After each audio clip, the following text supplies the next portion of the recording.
இன்னைக்கு நாங்கள் சிக்கன் டெவல் செய்ய போகிறோம். அதுக்கு தேவையான பொருட்கள் சிக்கனை வெட்டி பூ, மஞ்சள் தூள், chilli chicken powder, Maggi cube and தூள் கொஞ்சம் போட்டு புளியும் விட்டு பிரட்டி வச்சிருக்கிறேன். ரெட் பெப்பரை வெட்டி வச்சிருக்கேன் சதுரமா. ஸ்ப்ரிங் ஒனியன் பெப்பர், டொமேட்டோ உண்டு, 3 பெரிய வெங்காயம், 2 பச்சை மிளகாய், கொஞ்சம் கருவேப்பிலை, 2 tablespoon of tomato puree, egg உண்டு, sweet chilli sauce, soya sauce வச்சிருக்கேன். இப்போ எடுத்து வச்ச முட்டையை இந்த சிக்கனுக்கு அடிச்சு ஊற்றுறேன். 1 டேபிள் ஸ்பூன் கார்ன்ஃப்ளவர் போட்டு மிக்ஸ் பண்ண போகிறேன். மேரினேஷனே அது அந்த எண்ணெயில் போக விடாமல் டைட்டாக சிக்கனோட வச்சிருக்கும், ஒட்டி இருக்கும். இப்போ சிக்கனை ஒவ்வொரு பீஸாக தனித்தனியாக எடுத்து போட்டு பொரிச்சு எடுக்க போகிறேன். இப்போ எல்லா சிக்கனையும் இப்படியே பொரிச்சு எடுத்து வச்சுட்டேன். இப்போ சிக்கன் டெவல் செய்கிறதுக்கு ஒரு பேனை வச்சு அந்த சிக்கன் பொரிச்ச எண்ணெயை அதுக்கு விட்டுருக்கிறேன். விட்டுட்டு இப்போ வெட்டி வச்ச வெங்காயம், பெப்பர்கள் எல்லாத்தையும் ஆட் பண்ணுறேன்.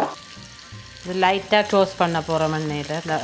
கொஞ்சம் க்ரன்ச்சியாக தான் வேணும், நல்லா பொரியணும் மண்டியில். இதுக்கு தேவையான அளவு உப்பு ஆட் பண்ணுறேன்.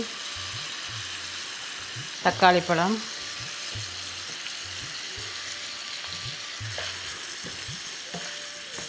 கருவேப்பிலை, பச்சை மிளகாய், 2 table spoon tomato பியூரி, 3 table spoon sweet chilli sauce, 1 teaspoon soya sauce.